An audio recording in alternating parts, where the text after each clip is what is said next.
Please go wild and crazy for Sam Campbell.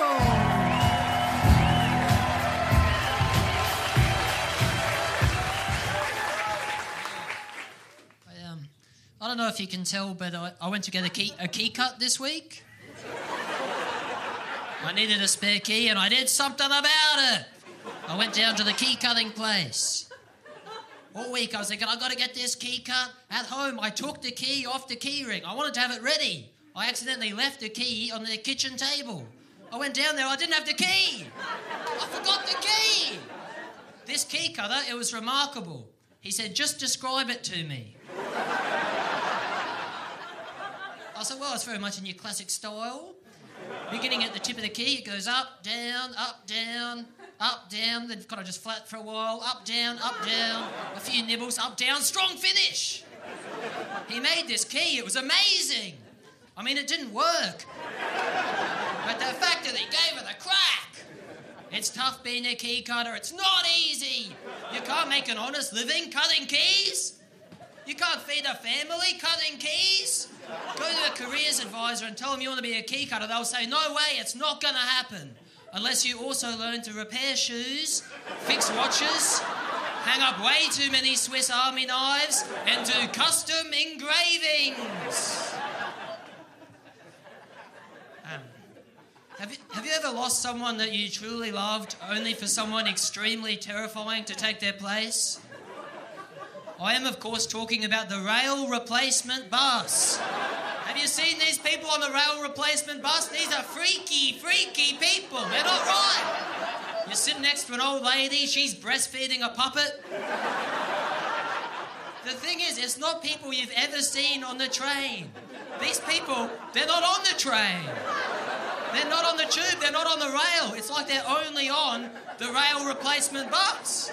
It doesn't make sense. They're like these new people. I mean, sure, I'd love to go to South Kensington, but only if it takes 3 hours. How else will I watch an entire movie on my phone with no headphones while I eat pasta with my hands?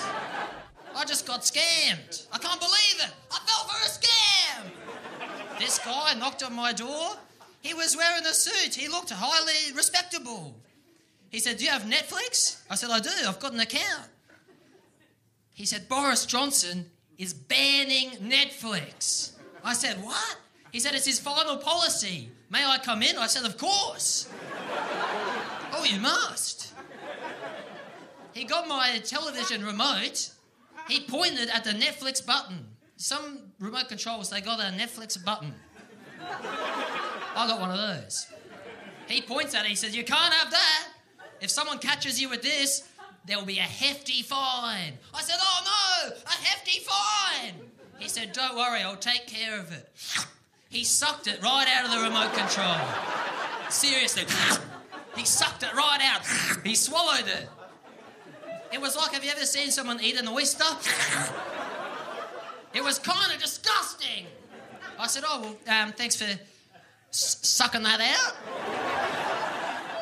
Cheers. He said, well, you can't be walking around with a remote control that's got an empty cavity.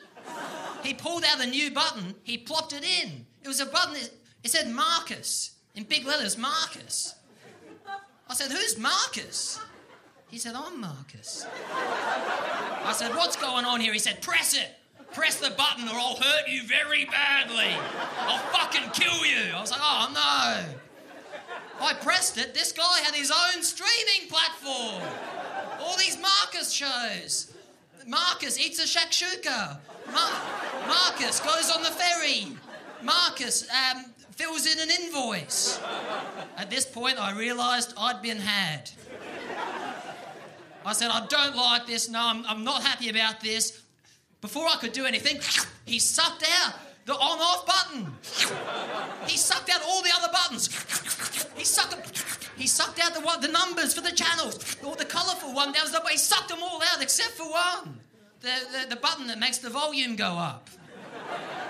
Now all I can do is crank up the Marcus. Thanks so much for having me. I have no regrets.